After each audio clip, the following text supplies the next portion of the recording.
everyone, thanks for tuning in to Systems Workshop. I hope you're all having a wonderful day. Today we're going to be reviewing The Rebel and the Rose by Catherine Doyle. This is the sequel to The Dagger and the Flame. Thanks again to the publisher for sending me an arc of this book. Loved it, devoured it, so good. I think I like this one more than book one. You know, that we've already established the world building. You know, we have a deeper sense of who these characters are. I liked this enemies to lovers to enemies dynamic that's going on. One of the plot points I totally saw coming. But as far as everything else was concerned, it really caught me off guard. I like that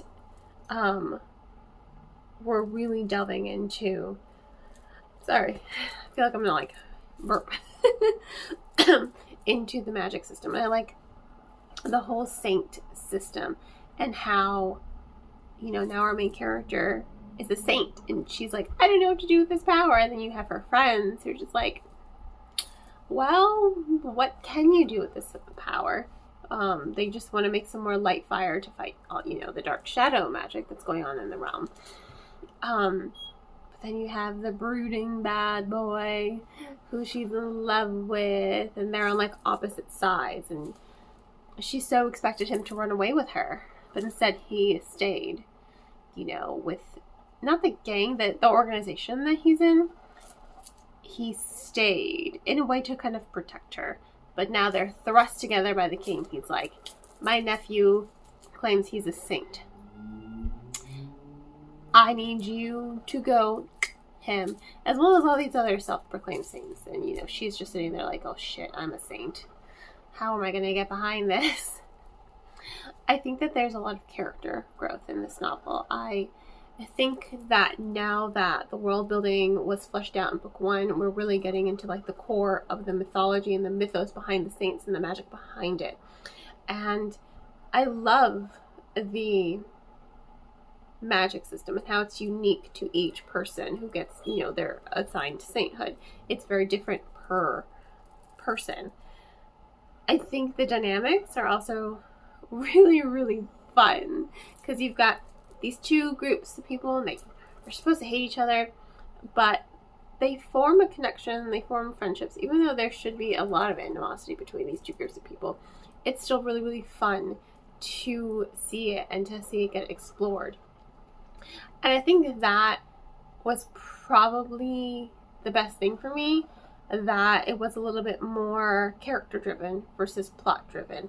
And I think they do have like a perfect balance, a perfect marriage, that plot and character building, because they each affect each other. But we are really getting a strong sense of who these characters are. We're getting deeper into who they are. We're getting deeper into the magic. We're getting deeper into those dynamics. We're getting deeper into the romance aspect of the novel as well. It's really, really rich.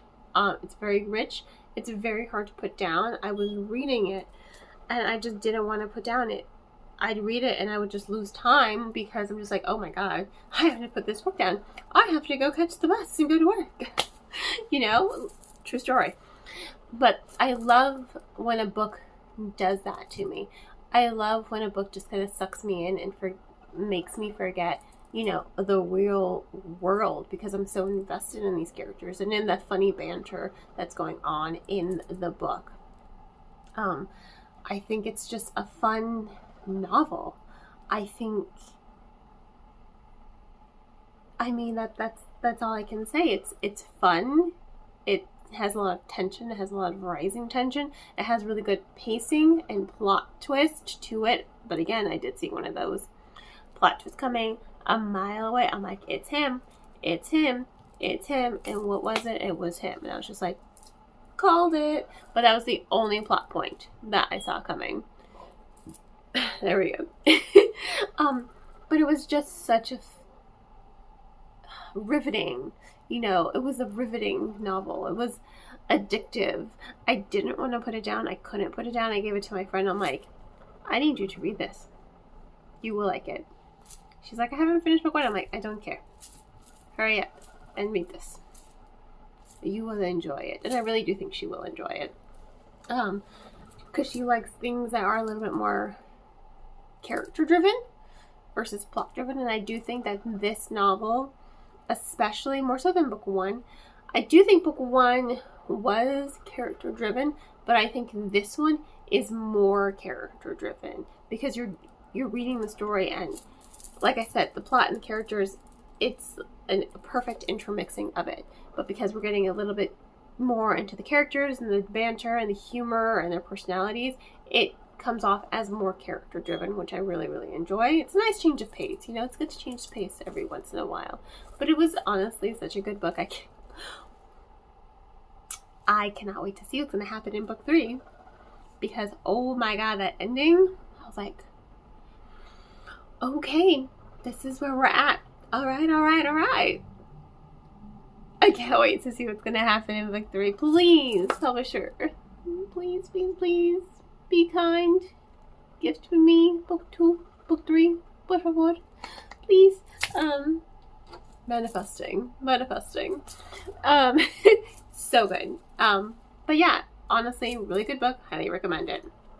So, on that note, thank you all for tuning in. Please don't forget to like, subscribe, and share with our book with your friends. I hope you all have a wonderful rest of your day, and as always, happy reading.